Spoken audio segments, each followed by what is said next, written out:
தமிழ் பேசும் அனைத்து ஜோதிட நேயர்களுக்கும் அன்பான வணக்கங்க.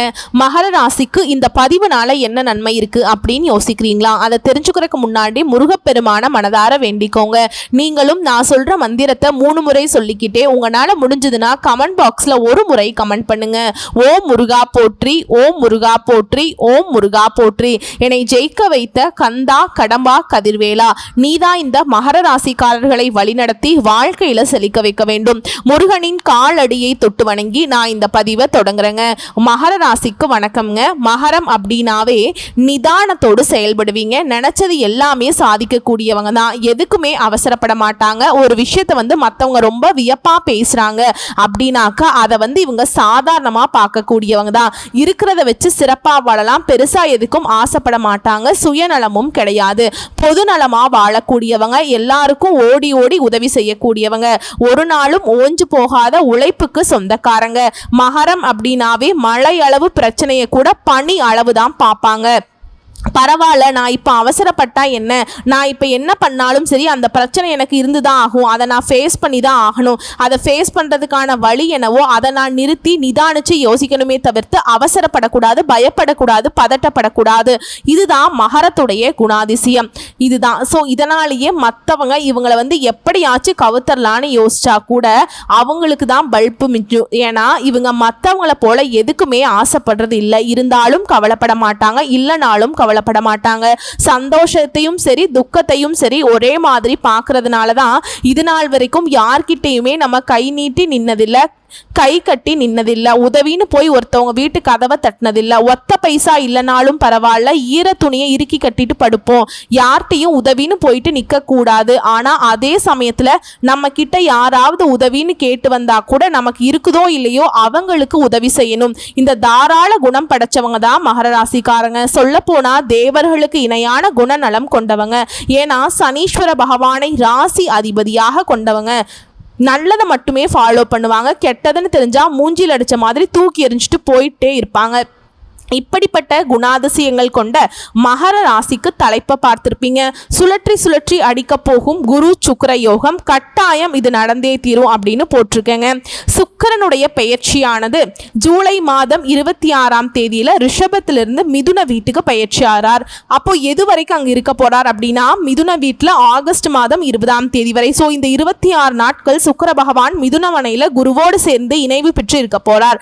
அப்ப குரு சுக்கிர இணைவு நடக்குது. அப்ப இந்த குரு சுக்கிர இணைவால என்ன பலன் நமக்கு கிடைக்க போகுது?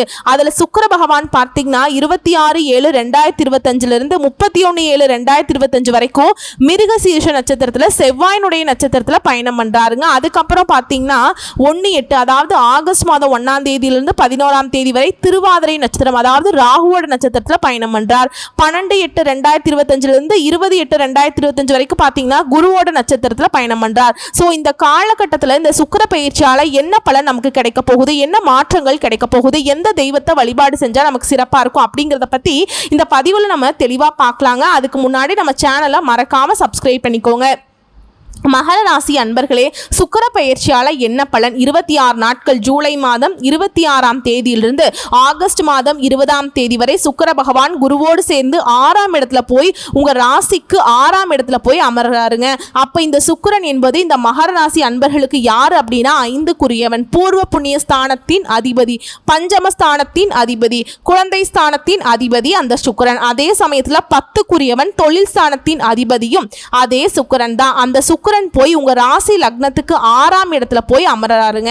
சோ 6ஆம் இடம் அப்படிங்கிறது என்ன? கடன், நோய், எதிர்ப்பு, பகை, வம்பு வழக்கை குறிக்கக்கூடிய இந்த இடத்துல போய் அமர்றாரு இந்த சுக்கிரன். அப்போ சுக்கிரன் 6ஆம் இடத்துல போய் அமரும் போது 5க்குரியவன் 6ஆம் இடத்துல இருக்கார். 5க்குரியவன் தனக்கு 2ஆம் இடத்துல இருக்கும்போது குழந்தைகளுக்கு வேலை கிடைக்குங்க. முதல் குழந்தைகளுக்கு தன வரவை கொடுக்கும். இப்ப படிச்சு முடிச்சிருக்காங்க அப்படின்னா இம்மீடியட்டா வேலை கிடைக்கக்கூடிய அம்சங்கள் சந்தர்ப்பங்களை நிச்சயமா உருவாக்கும். அதுல எந்த ஒரு மாற்று கருத்து கிடையாதுங்க. அதே சமயத்துல 6ஆம் இடம் என்பது ஹெல்த். அப்ப ஹெல்த்லயும் கொஞ்சம் கவனம் எச்சரிக்கையுடன் பார்த்து கொள்ளணும் அப்படிங்கறதையும் ஞாபகத்துல வச்சுக்கோங்க. இந்த எதிர்ப்பு, பகை, வம்பு வழக்கு, கோர்ட் கேஸ் இந்த மாதிரியான விஷயங்கள் நெகட்டிவ் விஷயத்துக்கு இந்த மகர ராசி அன்பர்கள் போகக்கூடாது அப்படிங்கறத ஞாபகத்துல வச்சுக்கணும். ஆறாம் இடம் என்பது வேலை. அப்போ வேலை உண்டு. இந்த மகர ராசி அன்பர்கள் யாரெல்லாம் வேலைக்கு அப்ளை பண்ணி காத்துட்டு இருக்கீங்களோ அவங்களுக்கு நிச்சயமா இந்த சுக்கிர பயிற்சிக்கு அப்புறம் ஒரு நல்ல வேலை கிடைக்கும்ங்கிறதுல நான் ஸ்ட்ராங்கா சொல்றேங்க. வேலை இல்லாதவங்களுக்கு வேலை உண்டு, நிச்சயமா உண்டு. அப்ப அதே சமயத்துல ஆறாம் இடம் என்பது கடன். அப்ப கடனை பற்றிய எண்ண ஓட்டங்கள் அதிகமா இந்த காலகட்டம் இந்த மகர ராசி அன்பர்களுக்கு ஏற்படுத்தும்.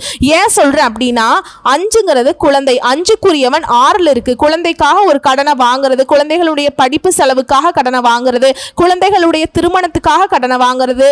தொழில் 10ஆம் அதிபதி 6ஆம் இடத்துல இருக்காருங்க. தொழிலுக்காக கடன் வாங்குறது. ஸோ பொதுவாக கடன் என்கின்ற அமைப்பு உங்க மனதில் எழும். அதை செயல்படுத்துவீங்க. ஒன்று கடனை அடைப்பதற்கான முயற்சி எடுப்பீங்க, இல்லை அந்த படிப்புக்காக தொழிலுக்காக தொழிலின் அபிவிருத்திக்காக கடனை வாங்குவீங்க. அப்படிங்கிறதுல நிச்சயமா உண்டுங்க. நல்ல நல்ல தொழில் பார்த்தீங்கன்னா நல்ல நல்ல தொழிலாளர்கள் கிடைப்பாங்க. நல்ல ஸ்கில் செட் உள்ள வேலையாட்கள் கிடைக்கக்கூடிய ஒரு காலகட்டமாக மகரத்திற்கு நிச்சயமாக அமையும். அதில் எந்த ஒரு மாற்று கருத்துமே கிடையாது.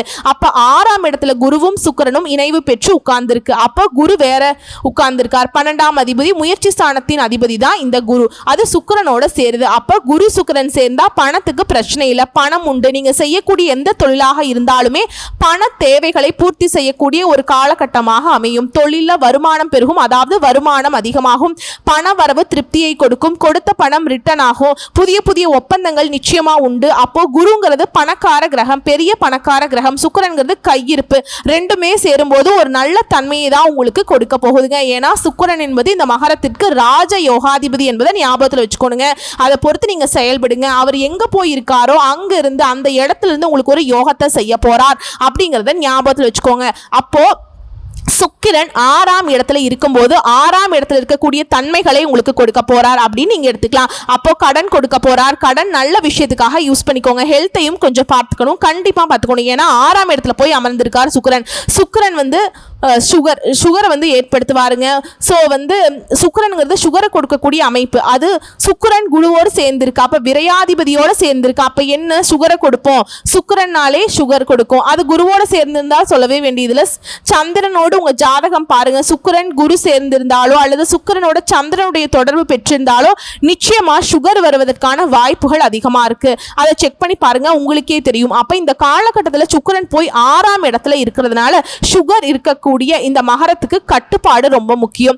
இந்த 26 நாட்கள் ஏன்னா அதிகப்படுத்தி விட்டுருங்க. அப்போ அதற்கான உடற்பயிற்சிகள், அதற்கான ட்ரீட்மெண்ட், அதற்கான எக்ஸசைஸ் அதெல்லாம் கரெக்டா இருந்துக்கிறது மகரத்திற்கு நல்லது அப்படிங்கிறத ஞாபகத்தில் வச்சுக்கோங்க. இந்த குரு சுக்கிரன் இணைந்து 12ஆம் இடத்தை பார்க்குது. 12ஆம் இடம் என்பது முதலீடுகள். அப்போ முதலீடுகள் செய்வதற்கு இந்த காலகட்டம் உகந்தது. என்ன முதலீடு செய்யலாம்? ஒரு இடத்தை வாங்கி போடுறது சிறப்பு. இடம், நிலம், விவசாய நிலம், இதை சார்ந்த விஷயங்கள் உங்களுக்கு சிறப்பை கொடுக்கும். சுக்கிரன் வந்து வண்டி வாகனத்துக்கார கிரகம்ங்க சுக்கிரன். சோ இந்த காலகட்டத்தில் வண்டிக்காகவோ வாகனத்துக்காகவோ அல்லது வீட்டுக்காகவோ கடனை வாங்கி தன்னுடைய இதை வந்து நிறைவேற்றிக் கொள்வது அப்படிங்கிற அமைப்பு இருக்கு. அப்போ வீடு, வண்டி, வாகனங்கள் அல்லது வீட்டை அழகுபடுத்துதல், வீட்டுக்கு தேவையான பொருட்களை வாங்கி மகிழுதல், ஆடை சார்ந்த விஷயங்கள், அலங்காரம், அழகுபடுத்துதல், இதெல்லாம் கலைத்துறையில் இருக்கவங்களுக்கு எல்லாம் வேலை கிடைக்கும். கலைத்துறை, ஜவுளி சம்பந்தப்பட்ட விஷயங்கள் இதெல்லாமே சூப்பரா இருக்கக்கூடிய ஒரு காலகட்டமா இந்த மகரத்துக்கு அமையும். அதுவும் குறிப்பா இந்த சுக்கிரன் பார்த்தீங்கன்னா மிருக சீர்ஷ நட்சத்திரத்துல பயணம் பண்றார். எப்போனா ஜூலை 26ஆம் தேதியிலிருந்து 31ஆம் தேதி வரைக்கும். 4க்குரியவன் சுகஸ்தானத்தின் அதிபதி, லாபஸ்தானத்தின் அதிபதி. ஸோ இந்த டைம் வந்து நல்லா இருக்க போகுது. உங்களுடைய சகோதரர் வகையில ஏதாவது ஒரு நல்லது நடக்கக்கூடிய அமைப்பு, சகோதரர்களுக்காக நீங்க செய்யக்கூடிய சில விஷயங்கள் அப்ப நீங்க செய்வீங்க அல்லது லாபத்தை அனுபவிப்பதற்கான ஒரு காலகட்டம்ங்க. ஓகேங்களா? வீடு, வண்டி, வாகனங்கள் வாங்குவதற்கு ஏற்ற இடமாக இந்த காலகட்டம் நிச்சயமா உங்களுக்கு அமையும். அடுத்து பார்த்தீங்கன்னா சுக்கிர பகவான் ராகுவோட நட்சத்திரத்தில் பயணம் பண்றார், திருவாதிரை நட்சத்திரத்தில் பயணம் பண்றார். அப்ப ராகு 2ஆம் இடத்துல இருக்கு. அப்ப பணத்தை கொடுப்பார். நிச்சயமா ராகு பிரம்மாண்டம், ராகுனாவே பிரம்மாண்டம்ங்க, பிரம்மாண்டமான தன்மையை கொடுப்பார். சுக்கிரன் ராகு நட்சத்திரத்தில் இருக்கும்போது சினிமா துறையில என்ட்ரியாக விடுவாருங்க. கலைத்துறையில என்ட்ரி ஆவதற்கான வாய்ப்பு, சந்தர்ப்பங்களை உருவாக்கக்கூடிய காலகட்டம் அப்போ அமையுங்க. எப்போ? ஆகஸ்ட் மாதம் 1ஆம் தேதியிலிருந்து ஆகஸ்ட் மாதம் 11ஆம் தேதி வரைக்கும் நல்லா இருக்க போகுது. கலை சார்ந்த விஷயங்கள், வெளிநாடு சம்பந்தப்பட்ட விஷயங்கள், வெளிநாடு மூலமா தன வரவு, ஏற்றுமதி இறக்குமதி, இம்போர்ட் எக்ஸ்போர்ட் சம்மந்தப்பட்ட துறையில் இருக்கவங்களுக்கு சூப்பராக இருக்கக்கூடிய ஒரு காலகட்டம் இந்த காலகட்டம். சுக்கிரன்கிறது பொதுவாக ஒரு களத்திரக்காரகன். அவன் ராகு நட்சத்திரத்தில் இருக்கும்போது ஒரு கெடுதலையும் செய்வார் அப்படிங்கிறத ஞாபகம் வச்சுக்கோங்க. ஏன்னா குரு சுக்கிரன் இணைந்து அந்த சுக்கிரன் ராகுவோட நட்சத்திரத்தில் பயணம் பண்றார். அப்போ ராகு ஒரு விஷத்தன்மை கொண்ட ஒரு கிரகம். இந்த பொருளாதாரம் கொடுத்துரும், அதுல எந்த ஒரு மாற்று கருத்தும் இல்லை. ஆனா அகம் சார்ந்த விஷயத்துல, உணர்வுகள் சார்ந்த விஷயத்துல, கணவன் மனைவி சார்ந்த விஷயத்துல, எதிர்பாலினத்தவர் சார்ந்த விஷயத்துல கவனமா இருக்கணும். ஏன்னா தொல்லைகளை கொடுப்பதற்கான அமைப்பு இருக்கு. அப்ப களத்திர விஷயத்திலையுமே கவனமாக இருக்கணுங்கிறதையும் ஞாபகத்துல வச்சுக்கோங்க. அதுக்கப்புறம் பார்த்தீங்கன்னா அந்த சுக்கிர பகவான் குருவோட நட்சத்திரத்துல பயணம் பண்றார். அதாவது புனர்பூச நட்சத்திரத்துல டிராவல் பண்றார். அது எப்போ அப்படின்னா ஆகஸ்ட் மாதம் 12ஆம் தேதியிலிருந்து 20ஆம் தேதி வரை. ஸோ அந்த காலகட்டங்கள் வெளிநாடு, வெளி மாநிலம், வெளியூர்ல போய் அதாவது வேலை செய்வது, வெளிநாட்டுல வேலை உங்களுக்கு கிடைக்கக்கூடிய ஒரு காலகட்டம். அந்த காலகட்டம் வந்து பார்த்தீங்கன்னா வெளிநாட்டில் போகலாம், அல்லது வெளி மாநிலம் போகலாம், அதர் டிஸ்ட்ரிக்ட் போகலாம். ஸோ இந்த மாதிரியான விஷயங்கள் அத்தனையும் உங்களுக்கு சக்சஸ் கொடுக்கக்கூடிய ஒரு தன்மையாக இருக்கும். அதே சமயத்தில் உங்கள் முயற்சிகள் வெற்றி பெறும். புதிய புதிய ஒப்பந்தங்கள் இந்த காலகட்டத்தில் கிடைக்கும். ஸோ ஆக மொத்தத்தில் ஒரு நல்ல ஒரு ஜாக்பாட், ஒரு லக்கு கிடைக்கக்கூடிய ஒரு காலகட்டம். ஏன்னா சுக்கிரன் உங்களுக்கு யோகம், அவர் எங்க இருக்காரோ அதன் வழியாக உங்களுக்கு நன்மையை செய்ய போறார். அப்போ இந்த சுக்கிர பயிற்சி பணம் சார்ந்த விஷயத்துல, பொருளாதாரம் சார்ந்த விஷயத்துல சிறப்பு. பட் அகம் சார்ந்த விஷயத்துல மட்டும் கொஞ்சம் கவனம் எடுத்துக்கொள்வது நல்லதுங்க. உங்களை பொறுத்த வரைக்கும் இந்த காலகட்டத்தில் தெய்வ வழிபாடு அப்படின்னு எடுத்துக்கிட்டோம்னா குரு சுக்கிரன் இணையும் போது குறிப்பா ஸ்ரீரங்கம் சென்று வழிபடுவது சிறப்பு. சரிங்களா? முடியாத பட்சத்துல நீங்க குரு தட்சிணாமூர்த்தியை வழிபாடு செய்ய ஒரு அற்புதமான ஒரு தன்மையை கொடுக்கும். தட்சிணாமூர்த்தி வழிபாடு எடுத்துக்கொள்வதும், அதுவும் நெய் விளக்கு, சுத்தமான நெய், பசுவாலான நெய் விளக்கு. அந்த நெய் அப்படின்னாலே குரு வந்துருங்க, பசுனாலே சுக்கிரன் வரும். அப்போ அந்த பசு நெய் விளக்கு வைத்து உங்களுடைய வழிபாடு நீங்க மனசுல என்ன செய்யணும்னு நினைக்கிறீங்களோ குரு தட்சிணாமூர்த்திக்கு வழிபாடு செய்யும் போது நிச்சயமா உங்களுக்கு நன்மையை செய்யுங்கிறதுல எந்தவித மாற்று கருத்துமே கிடையாதுங்க. உங்களை பொறுத்த வரைக்கும் இன்னும் பொது பலன்கள் சொல்றேங்க. பண வரவு எதிர்பார்த்தபடி இருக்கும். நண்பர்கள் மூலம் உதவிகள் கிடைக்க பெறுவீங்க. மனதில் திடீர் குழப்பம் ஏற்பட்டு நீங்கும். தொழில் வியாபாரத்தில் ஈடுபட்டு இருப்பவர்கள் ஆக்கப்பூர்வமான செயல்களை மேற்கொண்டு வியாபாரத்தில் முன்னேற்றம் காண்பீங்க. தொழில் தொடர்பான பயணங்கள் செல்ல நேரலாம். வருமானம் திருப்திகரமா இருக்கும். குடும்பத்தில் நிம்மதி காணப்படும். கணவன் மனைவிக்கிடையே சகஜ நிலை நீடிக்கும். குடும்பத்திற்கு தேவையான பொருட்களை வாங்கி மகிழ்வீங்க. பிள்ளைகளின் செயல் திறன் அதிகரிக்குங்க. உறவினர்கள் மூலம் உதவிகள் கிடைக்கும். பெண்களுக்கு மனதில் திடீர் கவலை ஏற்பட்டு நீங்கும். கலைத்துறையினர் நன்மை தீமை பற்றிய கவலை இல்லாமல் எதையும் செய்ய முற்படுவீர்கள். அரசியல் துறையில் இருப்பவங்களுக்கு எதிலும் வெற்றி கிடைக்கும். செயல்களில் வேகம் உண்டாகும். மாணவர்களை பொறுத்த வரைக்கும் கல்வியில முன்னேற திட்டமிட்டு செயல்படுவீங்க. எதிலும் முன்னெச்சரிக்கையுடன் இருப்பது நன்மையை தரும். உங்களை பொறுத்த வரைக்கும் நட்சத்திர பலன்களை பார்க்கலாங்க. உத்திராட நட்சத்திரம் உங்களை பொறுத்த வரைக்கும் தன்னம்பிக்கை அதிகரிக்குங்க. உங்களது பொருட்களை கவனமாக பார்த்துக் கொள்வது நல்லதுங்க. வாகனங்கள்ல செலவு ஏற்படும். தந்தையுடன் கருத்து வேறுபாடு ஏற்படலாம். சொத்துக்களை அடைவதில் தாமதம் ஏற்படுங்க. அடுத்ததா திருவோண நட்சத்திரம் உங்களை பொறுத்த வரைக்கும் தொழில் வியாபாரத்தில் லாபம் கிடைக்கிறது குறையலாம். சரக்குகளை விற்பதில் மிகவும் வேகம் காட்டுவீங்க. தொழில் வியாபாரம் விரிவாக்கம் செய்வது தொடர்பாக முக்கிய முடிவுகளை எடுப்பீங்க. அடுத்ததா அவிட்ட நட்சத்திரம் உங்களை பொறுத்த வரைக்கும் உத்தியோகத்தில் இருப்பவர்கள் அலுவலகம் தொடர்பான பயணம் செல்ல நேரிடலாம். சக ஊழியர்கள் உதவிகள் உங்களுக்கு கிடைக்குங்க. குடும்பத்தில் சுபகாரியங்கள் நடக்கும். கணவன் மனைவிக்கிடையே நெருக்கம் அதிகரிக்கும். பிள்ளைகளின் செயல்பாடுகளில் கவனம் தேவைங்க. உங்களை பொறுத்த வரைக்கும் இன்னொரு பரிகாரம் சொல்றேங்க. விநாயக பெருமானை தேங்காய் உடைத்து வழிபாடு வர காரிய தடைகள் நீங்கும். மன குழப்பங்கள் தீரும். வரக்கூடிய வாய்ப்புகளை மட்டும் கரெக்டா பயன்படுத்திக்கிட்டீங்கன்னா போதுங்க. உங்களுக்கு இப்ப பார்த்த பொது பலன், நட்சத்திர பலன்ல இருந்தே உங்களுக்கு ஒரு தெளிவு கிடைச்சிருக்கும்னு நினைக்கிறேன். வாழ்க வளமோடு நலமோடு. வாழ்த்துக்கள். நன்றி. வணக்கம்.